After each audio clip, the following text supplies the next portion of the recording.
a question for you. If your best friend talked to you the way you talk to yourself, would you still be friends? Why? Because they're mean, they're calling you names.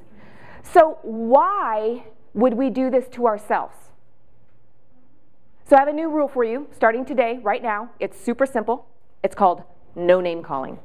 No name calling to yourself and no name calling to anyone else. What's the new rule? No name calling. It's so easy. I'll tell you a story about a little boy. There's this little boy, and he is constantly getting sent home from school. Constantly getting sent to the principal's office. He's mean, he's calling people's names, he is a mess. You guys might know somebody like this.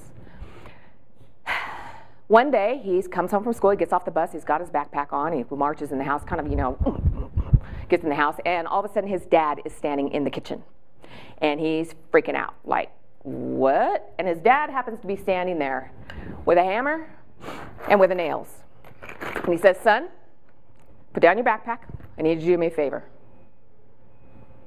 Like, what? What's going on? Son, put down your backpack. I need you to do me a favor. I need you to go out in the backyard. I need to take this hammer, take this box of nails. I need you to hammer all of these nails into the back fence up on the top rung one at a time. And when you're done, you come back in and you let me know.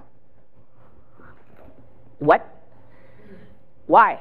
Son, take the hammer. Do as I've asked you to do. Go hammer in the nails. You come back in and let me know when you're done. So the little boy goes out in the backyard. He's hot. This is so stupid. I don't get what's the big deal? So he starts hammering them in, and the first one hits his nail. He feels kind of good. You guys ever hammer it? Just like feels good. It's all angry. So he finally puts in the last one, puts it in, comes back in. Dad's sitting on the sofa. All right, Dad, done. Now what? Son, you're not done. Take the hammer. Go out into the backyard. And I want you to pull all those nails that you just put in the fence, I want you to take them out. And when you're done, you come back and let me know. What? What? Why? Son, just do as I've told you. So he goes out in the backyard, and you guys ever tried to get a nail out? They go in a lot easier than they come out. Gets them out, finally, his last ones, marches in the house. His dad's not on the sofa. The dad's been in the kitchen. He's been watching out the window, and he knows he's coming in. And he says, all right, Dad, I'm done. Fine. Finished. Now what? Now what?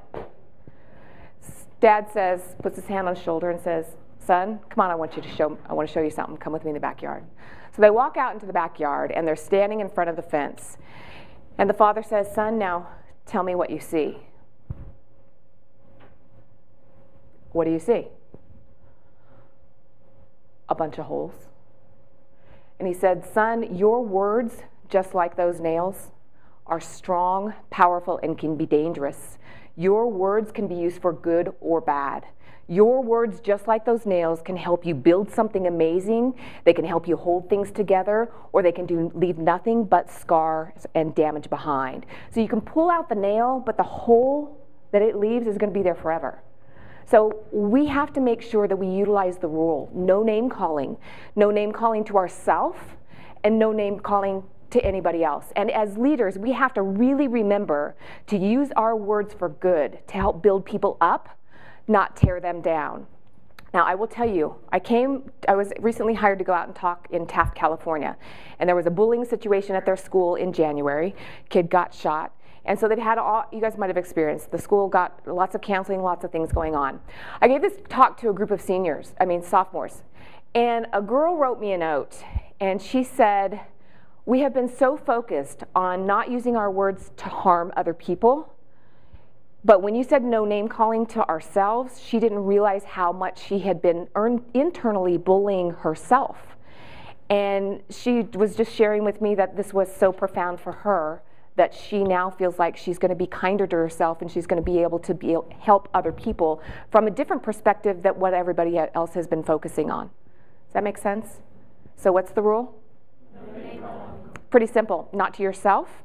We always get the no one else, but really, when you're leading from the inside out, we have to start from within.